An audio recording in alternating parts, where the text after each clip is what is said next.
In this lesson, we're going to talk about interferences in SOLIDWORKS assemblies. Let's work again with the engine for motion assembly. In an assembly this size with this many parts in it that move, and some of the parts may be flexible as well, you're bound to have some interferences. Let's take a look and see what we can find. Under the Tools menu, you'll find Interference Detection. There are a couple of ways to run interference detection in SOLIDWORKS assemblies. You can just select the top level assembly and click on Calculate. This will find all of the interferences in the entire assembly. You could also clear the selections and just select individual parts, and then click Calculate to run the interference detection just on isolated components. In this case, I'm going to just calculate the interference on the entire assembly. Let's go ahead and click on that. How long this takes will depend on a couple of things: how many parts you have in your assembly, how many interferences you have in your assembly, the complexity of the parts, and definitely the quality of your machine. So we've got a list of results.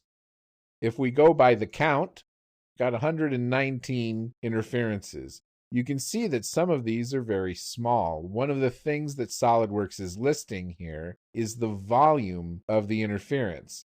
And so this is 0.003 of a cubic inch, which is a fairly small interference. So let's take a look at the largest one. The largest one is 0.14 cubic inch. Let's see different ways in which we can visualize these interferences. We could treat coincidence as interference, which would be okay, except it would give us a lot more interferences that aren't really necessary. Show ignored interferences, and we'll show you how to ignore interferences a little later. Treat subassemblies as components. Include multi-body part interferences. This is important because of the limitation in multi-body parts that you can't run an interference detection directly on the multi-body part. Make interfering parts transparent. That's a nice option. So if you're looking at the assembly, you can tell which parts have interferences because they're transparent. Create a fasteners folder. This is important because many, if not most, or all of your fasteners will have interferences. Generally, a threaded hole is created as a small diameter hole, and a threaded fastener is created as a larger diameter shaft. So typically, we have interferences between fasteners and holes. Create matching cosmetic threads folder and ignore hidden bodies or components. In this case, the option I want to use is to show non-interfering components as hidden. So that means that if you have two components that interfere, those will be the only components shown. What we've got here is a selection, and this is the cover from the front of the engine and a turbocharger. We know that this charger is in the wrong place and it has to be moved. We've got another interference. This is a separate volume, even though it's the same two parts.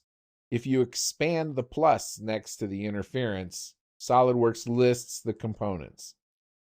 And so we can see that the first two interferences are caused by the same two parts.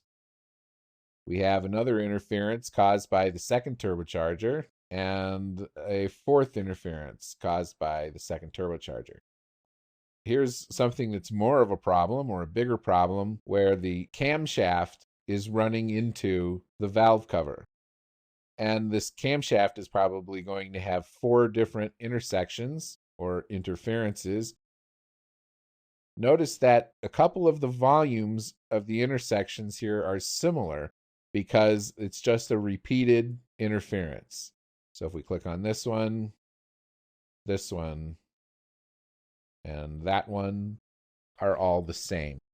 So you can see that several of these are very similar. So we've got interferences that are just repeated across the part. Some of the interferences can be controlled via right mouse click. So if you wanted to ignore a particular interference, such as in this case, our spring is interfering with the cylinder head part.